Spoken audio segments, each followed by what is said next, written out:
real is simply electrical signals interpreted by your brain. You want answers? I think I'm entitled. You want answers? I want the truth! You can't handle the truth!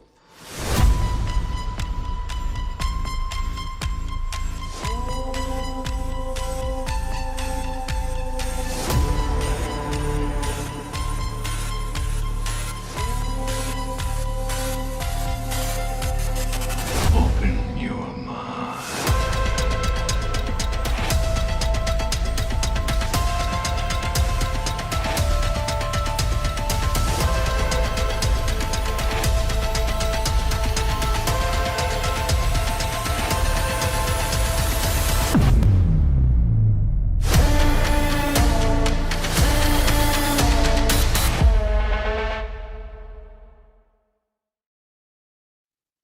Well, hello everyone. Welcome to Friday night Conversations on the Fringe. I am your host, Jeff Spike Wong, and today, of course, is October 31st, which for a lot of people, they celebrate Halloween.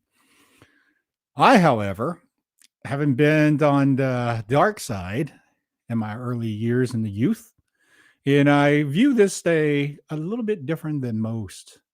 So let's dive into a little bit in regards to my experiences, my thoughts, and my explanations in regards to how I came to the conclusion that this is not really a celebratory day. This is not something that we want to continue as a tradition.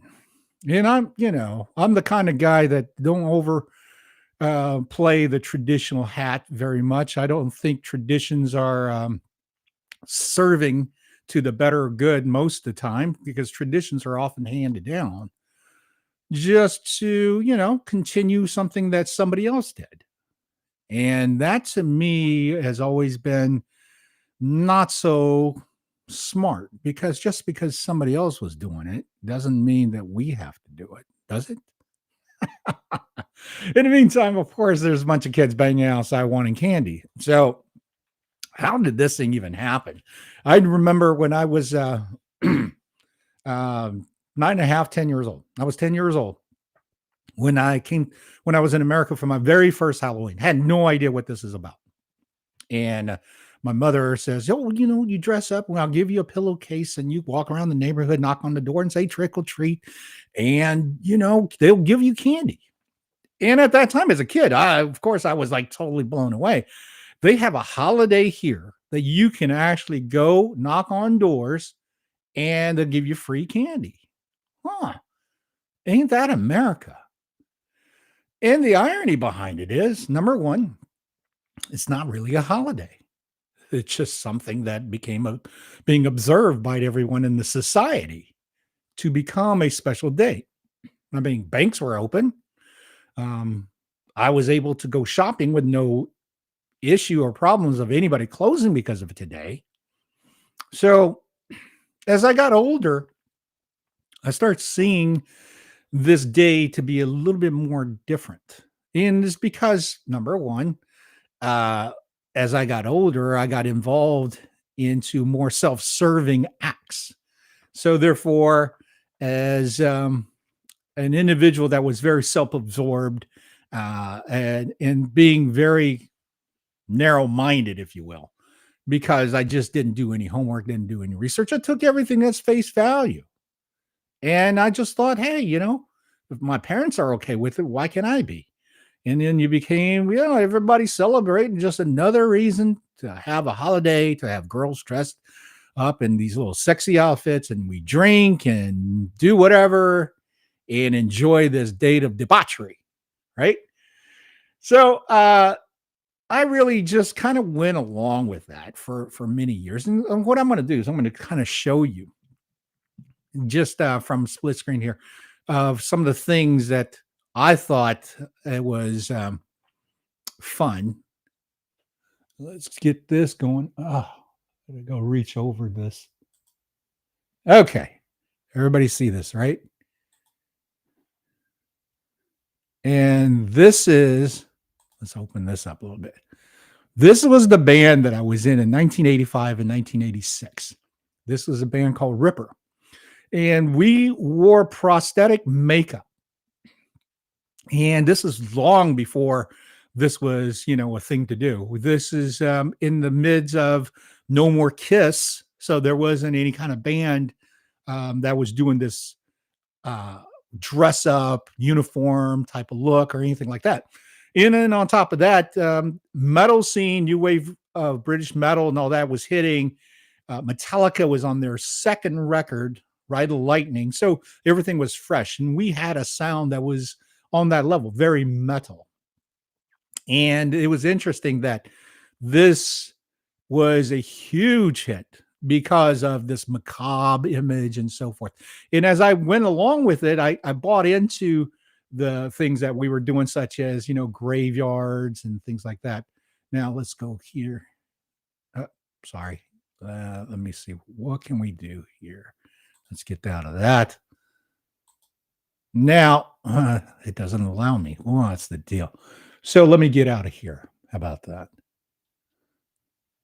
Now, everybody's got to kind of bear with me because I'm working this jelly by myself for the first time.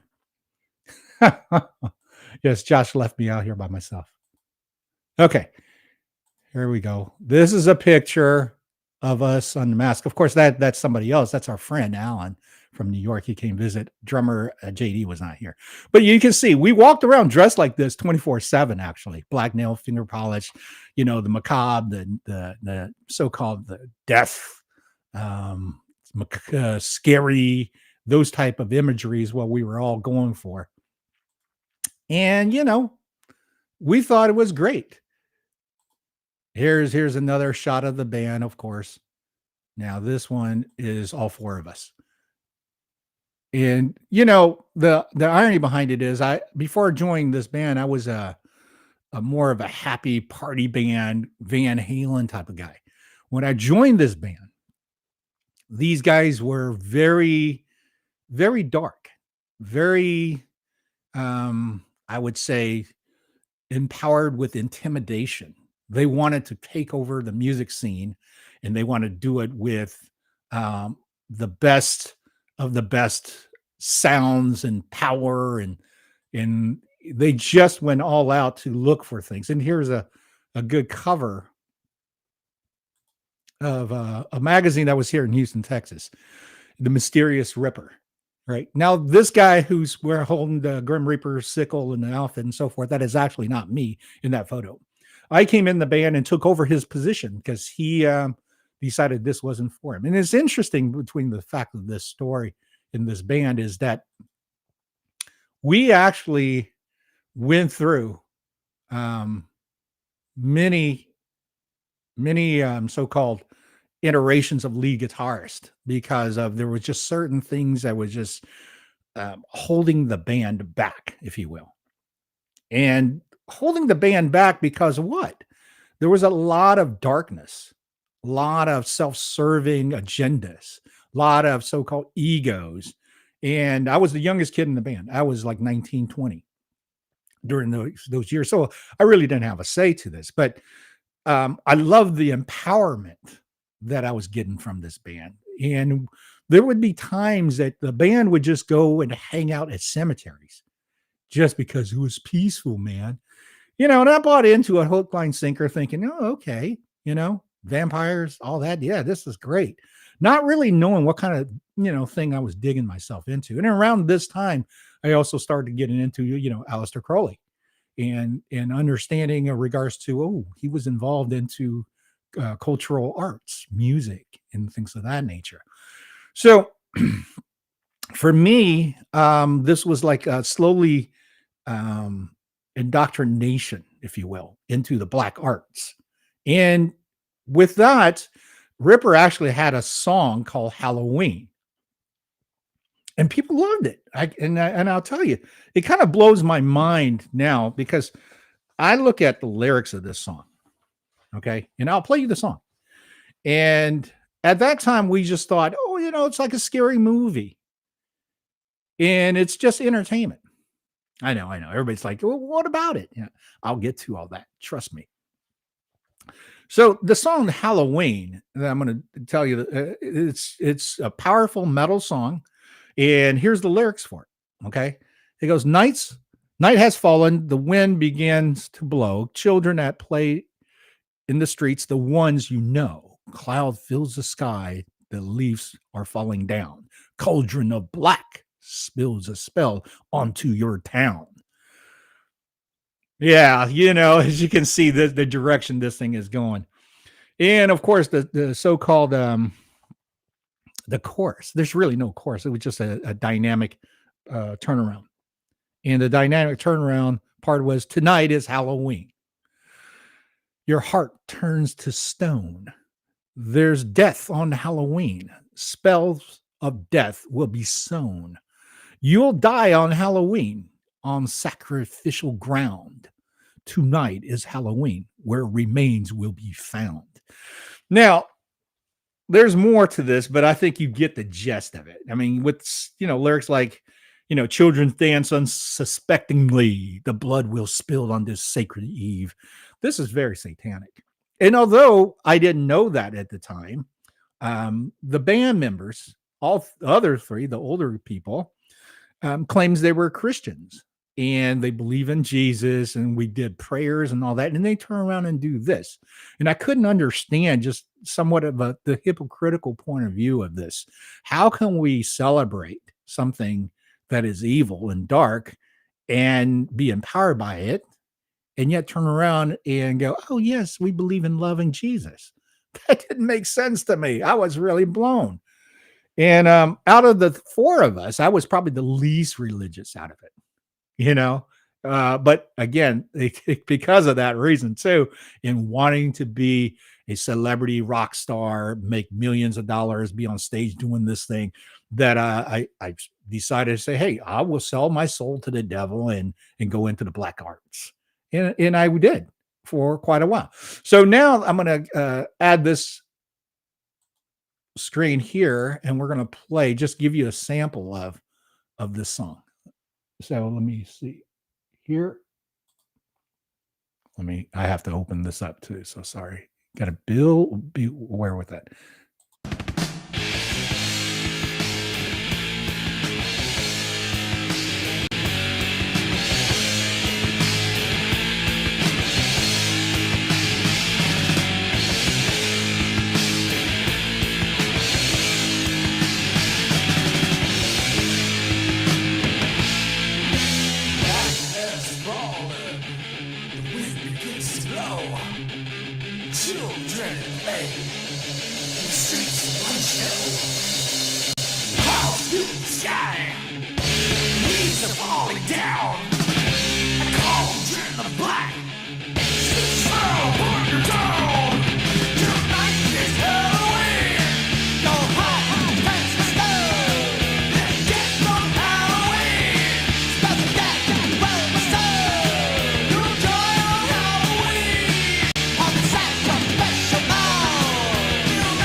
Okay, so everybody can kind of understand what I'm talking about here. Yeah, that was my first step into the business. I was playing in club bands, and prior to that, like I said, it was usually a party band atmosphere and so forth. But when I got signed to this, and we had a record contract, and there was a lot of interest, especially, from underground fanzines and those type of things. And back in those days, trading tapes was huge. There was one time I remember walking into a club, and we're in our typical, so-called outfits, and everybody, of course, circles around us and gawks, and it's like, oh my God, it's Ripper and blah blah blah blah blah, those type of things. And that particular night, we were in the club, and Pantera was playing, and of course, back then, Dimebag Darrell was Diamond Darrell, and he was such a sweet guy, But he came up in between his set, and basically he's like, dude, Ripper, man, I love you guys. I have your tape. So the tape even makes it onto their tour bus and on a regular rotation. I was like, really? Well, that was pretty neat. So in my figurative imagination at that point, I was like, okay, we're going to the very top, and and there's no other ways to it. And I kept the black magic thing to myself. I didn't really tell the band about any of this. And they just went on to continue to do whatever they're doing. And then ultimately, this is the first step of the black magic failing. As big as we were, selling out on, in our local scene, being able to play original music, one set of original music, basically our debut album, and getting paid thousands of dollars. We're talking about in the mid 80s here. So that was a lot of money just for one original band. No opening acts, no so-called cover music. But I will say this, that when we played, it was an event because we had people coming out that would work with the band, that would dress up in waitress outfits and so forth and be serving things like eyeballs. It was just basically candy that they made look into like an eye and so forth. They served Bloody Mary so you can drink blood. So it was extremely macabre, and it was just done in that fashion. I wrote on that and just really loved it and never really understood about it. And of course, with that band, I was introduced into a whole different scene of horror films. And we're talking about, really loving horror films, opposed to just, once in a while I go see a scary movie and I, get like into ghost stories, and things like that. But it wasn't. It was literally, knowing Tom Savini. Oh, he does great makeup, and you got to see this new movie coming out called Hellraiser, and it's the best. It's the scariest, And my culture of my thoughts and my circle changed into this group. And then ultimately, as I moved to LA, it went with me. Now, by the time I got to LA, I got out of this band just because this band was never going to destined to be a big band. Why? Because of the self-serving, the so-called the satanic agenda. Even though they don't believe in it, and maybe some of you don't believe in it. But I will tell you that when you bring in low vibration, when you bring in negative thoughts, when you bring in especially horror imageries, and we're not just talking about, scary ghosts or, goblins and zombies. We're talking about slasher films that became the sensation in the very early 80s. I remember in high school, Friday the 13th came out. And following Monday, there were so many kids in class going, right? If you were old like me, you'll remember kids doing stupid things like this. And that opened up such a can of worms that we never put back. It's just like Bruce Lee doing martial arts. Enter the Dragon opened up a can of worms that opened up a whole genre of martial arts movies that was never a so-called a theme or a genre in cinema prior to that. So slasher films, although I've seen probably something like it, I remember there was a Christmas slasher film that they showed us in elementary school, of all places, right? And I remember thinking to myself, wow, this is brutal. But as a kid, you're just, you're watching things. You're thinking, wow, this is brutal. You don't really know how it goes into your psyche. Okay. Now, as we go into the California years, this is where I'm now in my early 20s. And I've studied magic, book by Crowley. And now I get introduced to Anton LaVey's Satanic Bible. Hey, these are all just things, right? If you don't believe in it, they don't happen, right? But if you believe in it, you can make it work for you, right? Self-empowerment. That's what we were always talking about. Why are you to believe, get into black magic? Why do you want this? Well, because I want to have power. I want to have the capability of creating my reality in a total different way. And did it happen? Yeah, it absolutely did. But did it achieve the results that you look for? No, it did not. Because ultimately, Satan, satanic worship, dark magic, black arts, and just low frequency brings us down. and it does not produce, it will not expand because it's unnatural. Even though it is natural art, it's the unnaturalness of it. In other words, black arts does not exist without light, without the white. The light expands, which encapsulates the black and the dark. Okay. This is why the dark arts can hide. It can, of course, grow in certain places, but it could never live there forever because light will envelop it. Now, of course, that sounds so esoteric. That just sounds so woo-woo. How could it be true? Well, folks, there's, I'm sure, a lot of people that's seen conversations on the Fringe, have studied, have read into it. So this is not new, right?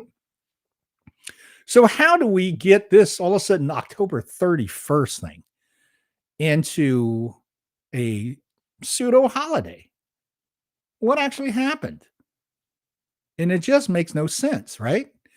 Because there is nothing that really, I would say, marks it. It's not like it's a saint of anybody. It's not a birth of anybody. It's not celebration of inventions. It's not celebratory of any kind of political figure or explorer. It definitely isn't anybody who is a martyr that sacrificed and became the greatness, this like a saint, like I said before. It didn't make sense. So we go in and start researching this. And of course, I didn't care about that until after I got out of the black arts, right? Because while you're in it, you're thinking this is serving me. And let's just say this. In the dark arts, you draw similar to you. It's no different than if you're in the white arts, you will attract greatness and goodness to you. So you're very magnetically driven. You're magnetized. This is the law of the attraction. Can it work for you for the good? Well, it depends on what you think the good is, right? If you're talking about, hey, I was popular, I had a great time, I had, girls, drugs, party. If you're buying into that, then yes, of course, it's going to grant you that because that is self-serving. That is exactly what this does for you. The black arts, the satanic agenda. Now, when we look at the history of this thing, what I come to find out is this was borrowed from the Celtics. And so we're talking about something that's thousands of years ago in Europe. And this is a festival to honor souls of the dead. So without even going any further, let's just think about this for a second. Let's just put on our hat of logic here. They have this festival or this season as we go into the winter from the fall. And it's called Samhain, even though it's spelled Samhain, right? Samhain. Think about that. Tone, frequency of that word. And this thing is celebratory toward the dividing line between life and death. So interdimension. Okay.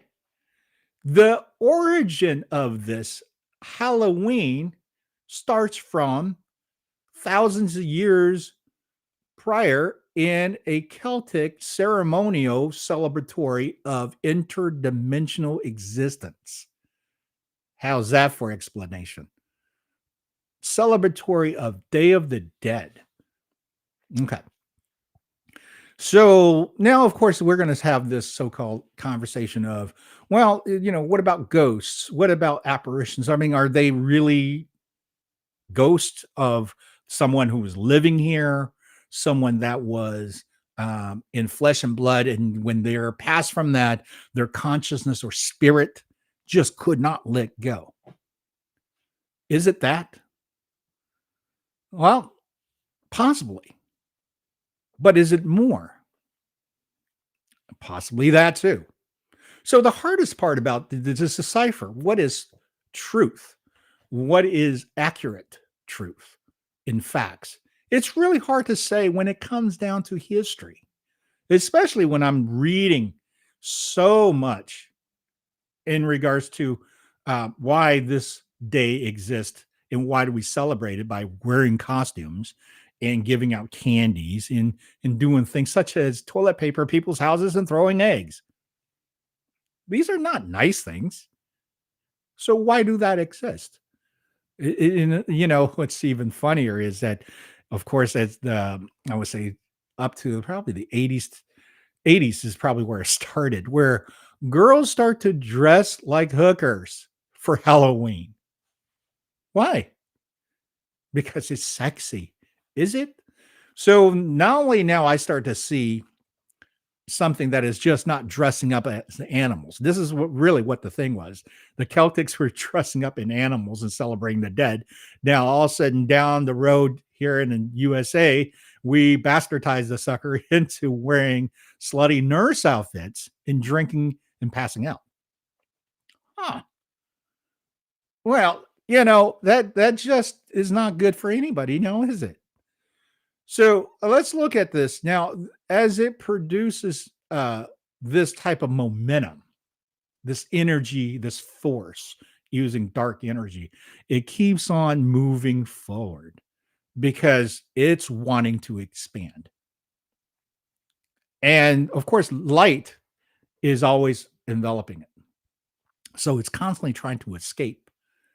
And it's constantly going forward to try to drag in even more participants because your energy is extremely attractive.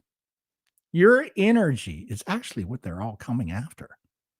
Because if you can be in a state of mind that you are not in control, that you are absolutely devastated, you're in a so-called a frenzy, a uncontrollable emotional state. This is what the black energy, the dark force feeds from. And when you allow that, then of course it's easy for them to keep this going. And how is it that I allow it? Right? The question would be, well, I didn't ask for this, so how am I allowing it? Well, let's look at it from a point of view of what are you digesting? What are you taking in? Right? If you think about what I was playing, that music and having songs with those type of content and going to cemeteries at midnight, hanging out and being able to intimidate people because I have, this so-called persona. All these things ties into going against greatness, going against empathy, going against inspiration, going against in regards to being the better contributor to our society. All I'm doing is everything's serving self. So when we're doing this in this ritualistic way, which this has become now year after year after year after year, and is it serving us good? So let's look at it within ourselves. Let's self-examine for a second. Do you celebrate Halloween? Yes? No? How's your life going? Everything's hunky-dory? Yeah, it's great. No, it could be better. Well, I could use this or that. So all of a sudden, I would say a bigger percentage of people would always say, no, I could always use something else. Okay, why are you not getting whatever you're missing? Is it because there's no room for it? Because truthfully, you have to empty your cup before you can taste my tea, right? That's another colloquialism regards to you have to surrender.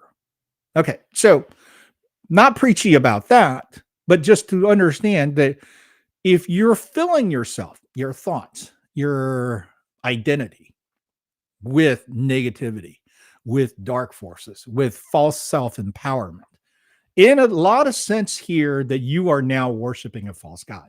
Now, I'm not a Christian. I don't want anybody out there start going, oh, well, no, he's start to thump this thing. No, No, as a matter of fact, I am the last person on this planet that really kind of champion anything about religion. I really believe about the sense of energy, spirituality, of self-consciousness. Now, spirituality has been thrown around in sense of the so-called quote unquote new age and all that stuff. And a lot of so-called your religious Christian base and other religions that feels that new age is just a form of manipulation. And to some respect, it is. Number one, if you're using it to purely to monetize, yeah, because money is a tool. Money is an energy that we use here to move things. Money is not to be worshipped. Money is not to be used to dominate, to empower, to basically rule. That is not what it's designed for. And this is why we are where we are today in our society. If you look around here and you go, how the heck did we get here? It's because we fueled this energy field, this living environment matrix with those type of intentions. And by the time we finally recognize, hey, this is not self-serving, guess what? Time's up. You're moving on. This biosuit is time to lay to rest. Consciousness goes somewhere else.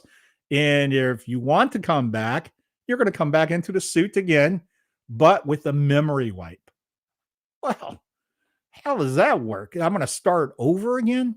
So that's a philosophy that I believe actually do exist, because I've just seen too much to know that this is my first rodeo here on this planet, or that out in the universe, what we connect to the Akashic records, if anything and everything that we can perceive, then that means that it's recorded somehow, some way for us to be able to index it, to have it. Now, does it mean that it happens right here? Not necessarily. Does it mean it could happen right now? Possibly. Well, how could it be possibly happening right now, but not here? Well, it could exist in the other interdimensional spaces. Well, how does that work? Or what is interdimensional spaces? Okay, well, let's talk about, little things like remote viewing. Are you traveling? Did you get in a car? No. Well, how did you infiltrate the space to be able to bring back the information that you have? So you have to really now think about that. It's a state of mind. If you can train yourself in a state of mind to be able to travel, I believe you can go through interdimensional space and be able to be extremely fruit in regards to the things you bring back in knowledge and so forth. I remember the first time I did it, I was on the phone, but I will definitely say this. I was really high on smoking pot. So I just lost all inhibition of thought of self. And at that time, I was on the phone talking to my girlfriend, and for whatever reason, I can't even begin to tell you, I just all of a sudden start to see something that looked dark and charcoal around like this, like my tunnel visions was dialing in like this, right? But I wasn't looking at my house or my room that I was in. I was actually now looking at her on the phone, sitting on a bar stool, talking to me. And this happened for a fraction of maybe, I don't know. I really couldn't tell you. It seems like it was at least a couple of minutes, but it could just been a fraction of seconds. What I did remember coming back to it, meaning that I woke up from it, I snapped, hey, I'm in my room, my house, on my phone. I proceeded to ask her, hey, are you sitting on a bar stool? Are you wearing this while you're talking to me? And she goes, yes. How do you know? And the only answer was, I saw you. So interdimensional is not something that we should just kind of put it aside and just, yeah, that just seems to be woo-woo. It just can't be. No, as a matter of fact, it's probably a lot more than you actually think. Because number one, we have already come to a conclusion that this whole entire universe is energy. It's energy moving frequency. And frequency could be tonal, it could be light, it could be a variety of different things. So therefore, it's so important to really understand how we assimilate this. Because number one thing is that in this biological form, we are actually having a lot of so-called capabilities of what chemical that we're made of, then the DNA that sits within us, and how it attracts and records information throughout the universe. So by knowing that now, I soon realized, oh, no wonder I was going through so much disappointments when I was shooting up like a shooting, just like a rocket. I kid you not. My career from 19 to about 26, 27 was just like this. There was no denying that I was going to end up making money in a career. But around 28, it just blew up. I mean, literally, it was about as bad as the Twilight Zone type of scenario where Rod Serling comes out and goes, "You see, coming here, and now you're somewhere else." And this is the irony behind the end of the story. I thought I was going to be a king, and instead I became Hitler, that type of thing. And that helped me tremendously in sense of crashing and having to ask for mercy and ultimately being rebirthed without the barrier, the walls that was built around me, the hurt, the all those things that I carried around, those were removed because I was, number one, ready for it. Divine timing. That's the only way I can put it. So when divine timing entered my life, that's when everything became very clear. And then I started to work with a couple of people in a study group, and we used to go up to the Philosophical Research Society up in Las Vegas. Manly P. Hall is the founder, and he had so much stuff in there. And of course, his book of Secret Teachings of All Ages. We started doing a study group with this because we wanted to understand what was not taught to us in school. We wanted to understand why we were in this lifetime being handed with such of obstacles or disappointments or, struggles, all the things that every one of us deal with, right? But instead of having the empowerment borrowing from the dark side, we start to now look at what is the true story here? What is going on here? So again, the churches got involved with, of course, once the so-called the little pockets of groups of Europeans were being conquered, then the Catholics start taking over and they start directing how things were going to be and what things are going and to be celebrated and things like that. And those things continue on scheduled for the Day of the Dead, Halloween. And somehow it got here into America and it got to the point where it became commercialized. Now, let's really understand this in the history of America. We went through this founding of the country in 1776, and yet a lot of people didn't know that the so-called the secret society, the Illuminatis, Freemasons at that point also was founded in 1776, the same time. Basically, what it was is that there was a level of this high society, secret society people that wanted control, but did not want any more back and forth and just this so-called combative attitude from the new world, which is America. So they infiltrate within. They went ahead and built the system underneath us in regards to the government. This is why when you look at Washington, D.C., why isn't Washington, D.C. part of the United States? Why is it its own entity? Why is London its own entity? And why is Vatican City its own entity? Don't just listen to it. What I'm telling you, go start reading about this to really do understand what is all going on.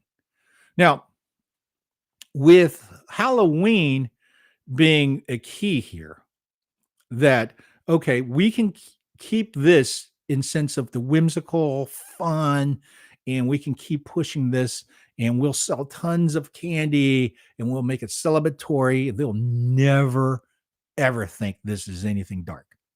And it went on for a long time. But let's really look at the big picture again from the logistics of it.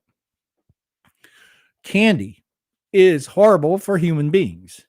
Now, if you eat a piece of candy, handmade, or really at a good chocolatier place, that's a treat. That is cuisine and a level of, quality. That's very different than grabbing a bag of M&Ms and tearing it open, just shoving, and going down the road with your big bag of M&Ms and whatever else may be, whether it's be Snickers or, all the candies that you see.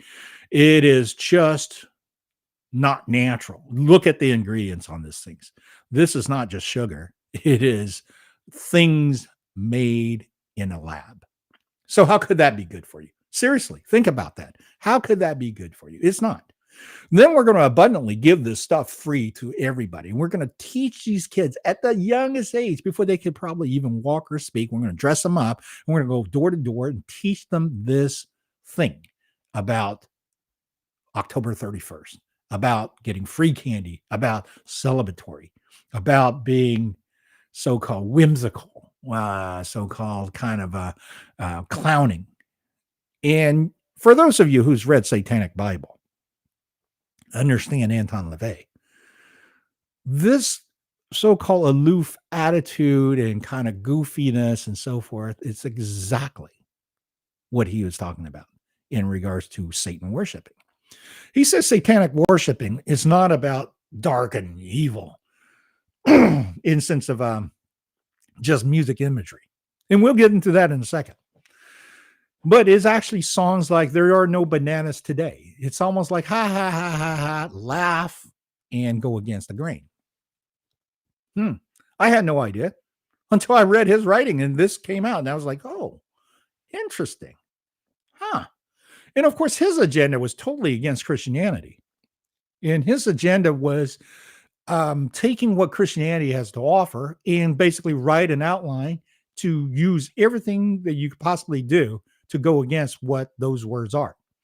And this happened because he was at a very young age. He's a pianist, if you didn't know. He played piano in a carnival, rolling carnival from town to town. And folks, you got to remember, in the early days, like state fairs, this is what this type of things are, like a rolling medicine show, gospel revival. And for most of us in this age group of, let's say, after counterculture, coming out of the World War II, we've probably never seen anything like this. I came from Taiwan, so I have actually seen a traveling medicine show. It is a hoot. I tell you, they are barking and they are there for that moment. And if you bought into it and you went home and you didn't like what you bought, you come back, they weren't gone. They were already to another town. So Anton LaVey was a pianist in one of these traveling shows. And on Saturday night, he would play music for the burlesque shows. So that means that there were women doing these things that they were not supposed to do in front of an audience. And they'd be yucking it up, drinking and just, being men. But then the next morning, Sunday, same traveling show, they're doing a religious church revival Sunday morning. And he's playing music, seeing the same people here now asking for forgiveness. Walk with the Lord. And it was at that point that was the spark that basically initiated him saying, how hypocritical is this? That not less than 24 hours ago, they're pawing at a half-naked woman, and now they're with the Lord. So again, as you can see, the intention that sparks and inspires someone to do something, it could be just something like this, right? So now let's take the aspect of our entertainment. When you have so much programming, and I do call it programming, okay? A lot of people say, you can't program me from watching a TV show. I don't watch, a TV show and then become violent from that. Well, maybe you can't. But I know other people have done it and have become what they are watching, behave like the way on the characters that they see or the stories or the movie, the theme. So now the slasher movies, we're talking about brutality, killings, is the norm. It's absolutely accepted. And even to the teenagers, which is rated R, the parents don't wink and think twice about letting the kid watch it at age 13 or 14. So let's think about this. What were you doing when you were a 13, 14-year-old? Were you a good kid, or were you a kid that was kind of, finding your way and being distraught and not quite sure, not very confident? So you find ways to empower yourself, to be able to save yourself, to be able to gather yourself. Everybody's got a story. That is where I'm going with this. Everybody's got a journey. Everybody's got a path. And if you're motivated with what you're seeing, man, the imagery, the stories, the way that it comes across is exactly what you're using as reference point. Well, how could that be true, right? No way. Well, let's look at this. Look at all the kids that watches basketball and they go out to play basketball. They think, they act like the athletes they see on TV. And when they shoot and play ball, they're not concerned about winning the game. They're concerning to, am I being like my hero? Again, worship of a false idol. Is that possible? Can someone actually become this type of person functioning by using something, role modeling that is actually detriment to society? Absolutely. I was definitely a poster boy of that, and this is where you have to look at, okay, how does that really work? How does that really get to us? So imagery is one way. We're seeing things in frequencies, right? And it goes into our thoughts. Now, MK Ultra, some of you may know this. MK Ultra is a government project that worked on mind control.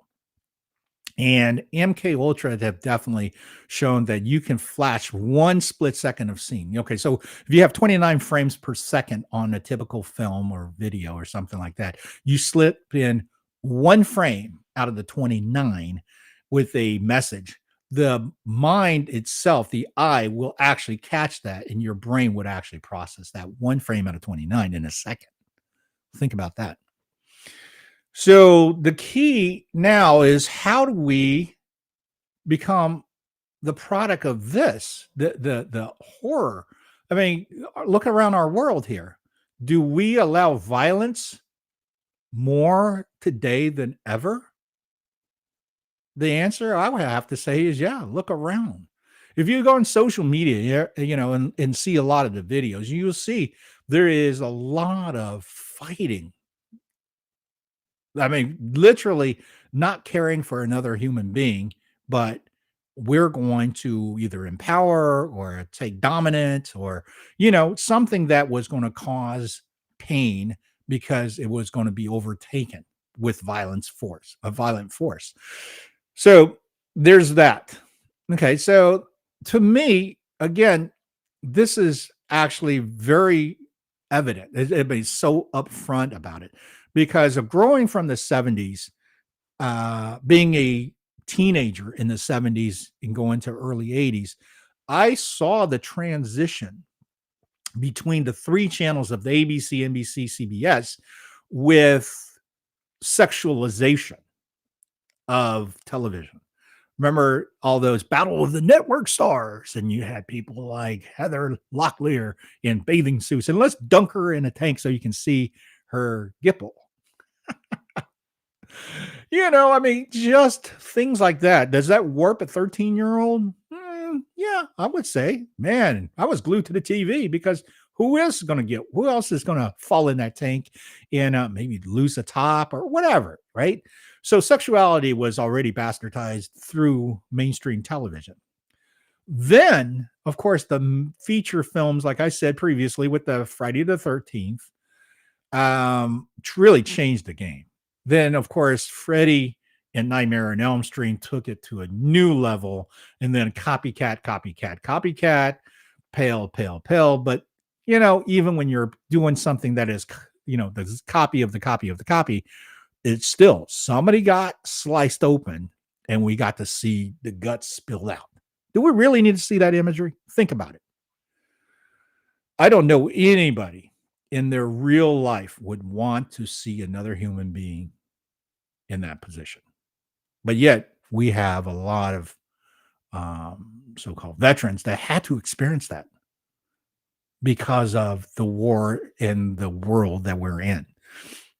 So there is something about this entire planet in the energy that we're working with that if we're not careful, we're feeding it going into the wrong momentum. And it can self-correct, and it is self-correcting, and it is now moving forward and the light expanding much greater than it ever has. And this is the steps in our great awakening. This is also why I decided today to talk about Halloween in the sense of why it's not a holiday. I didn't want to just go into the typical Halloween. Well, it was this, celebratory, and then it was passed down, and then just in that story here. We shouldn't do this, right?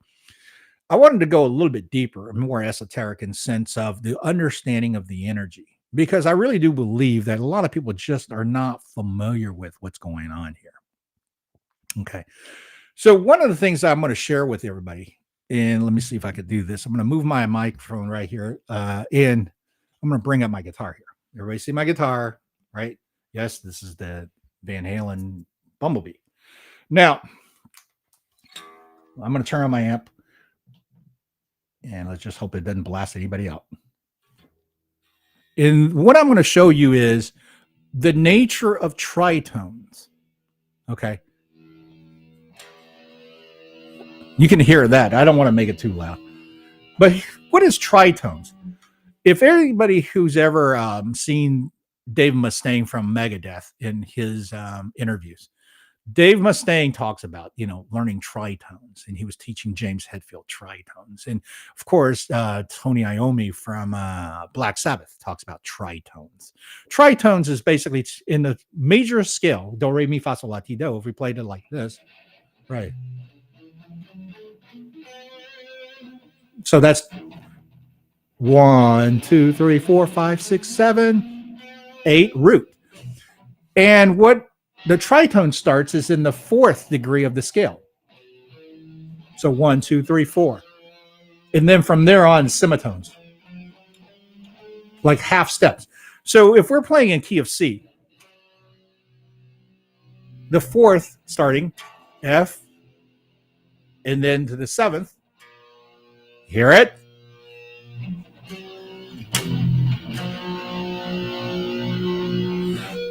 Now, that sounded kind of dark, didn't it? It sounded just like what you expect from a heavy metal. And if you think about this, this is the so-called the formula that is written in that whole entire genre. So if we're playing something like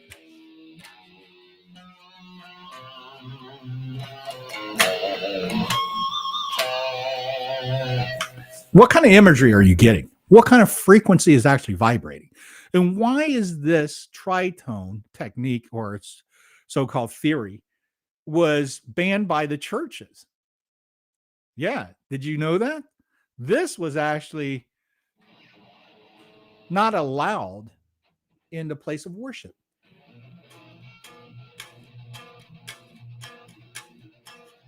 And it's because it doesn't harmonize. It's dissonant. This is what allows your behavior to splinter. You try to reach the core of the heart. You try to reach centerness. It's going to be hard if you're playing this all day long, right?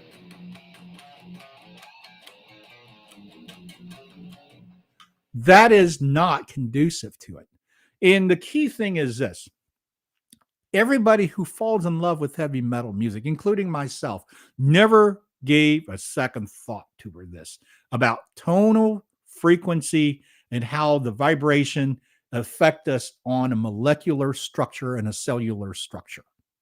And by not honoring that, we're basically giving it free will. Okay. We're basically giving it the permission to do this. I'm going to set my guitar back down.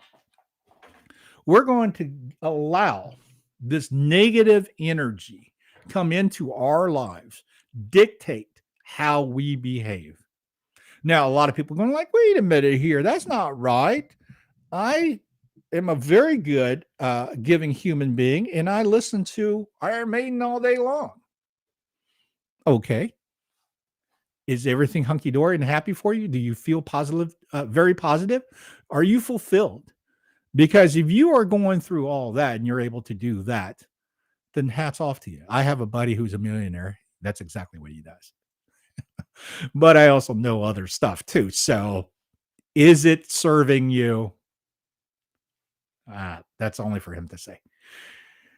The aspect of, if I was into dark arts still, then yes, it's serving me. Right? And what is that dark arts? What does it bring me? And, you know, I'll say this. I had opportunities and I ignored it because there's other factors that created the other doors to open, like partying, having a good time, being a big wig, big spender, opposed to working hard and doing diligence and work on my career. There was a period of time that Friday and Saturday nights around 11, my buddy and I would go to Rainbow Bar and Grill on Sunset Boulevard, and we would have a table ready for us. Why? Because we spent a lot of freaking money there. So at a given weekend, Friday and Saturday, they have definitely carte blanche for us, to the point where we were so well received that when there's a busy night and there's nobody that they can seat in an immediate entry of the door, it's like we're just so packed we can't seat you, that they would often turn people away. If you're a rock star, well, too bad, we can't do anything. But if you're a big rock star, well, hold on a second. Let me go talk to these guys. Hey, you don't mind if we let someone come hang with you a little bit, right? We're always like, no, we're ready to party. Why not? So by that account, association with greatness, because there's a lot of rock stars we kind of did this with, and we would party, talk, yak, drink, and then, you know, go our ways, whether it's go home with the girl or just keep on doing more blow, whatever, to live that rock star style, that life, that way that we thought, at least I thought, was success. Because you know what? I grew up reading about all this. And this is what I'm talking about here. You were, being me, indoctrinated at a very early age at 13 and 14. How do you think I actually got into playing guitar? Anybody raise your hand? No idea, right? I actually did not want to be a guitar player. I actually wanted to be a bass player. And the reason? Because Kiss was on TV. I saw Kiss, a Live 2 commercial, and I was just floored. Now, keep in mind, I'm an Asian kid, been in the country a couple of years. Now I'm in my tweens, getting ready to be a teenager. I can't get a girl to look at me. Oh, man, how hard was that? Especially from a youth that came from a very popular culture, meaning in Taiwan, that I was very loved, very well received. I was in a private school. I had tons of friends. My grandfather was in a showbiz. He was an actor. So, you know, I had the luxury life. Then to come to America, to go to blue collar, to go to public school, I lost all that. So survival instinct kicks in, right? Survival instinct means, how can I help myself? Because racism was hell. Having to fight everybody was hell. And try to understand the whole idea of America was just too hard. It was too hard because I didn't understand the language, didn't understand the way. So once I start to grasp and start to understand little things, now just think how many people are like that. As their kids, they're not understanding, so they start grasping things that they resonate with. Kiss resonated with me. But also, I'll say this, as much as they shake their heads and go, oh, no, we're not knights in Satan's service, or we're just a happy rock and roll band and so forth. Come on, man. I've been in the business long enough. I already know what's going on backstage. Okay. You cannot tell me that everything was legit. It just isn't. That is not what the business was. The other aspect of it is, here's a guy who's in a demonic makeup.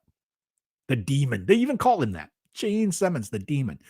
Drools blood. As a kid, you're just going, this is insane. This is great. I can make money doing this?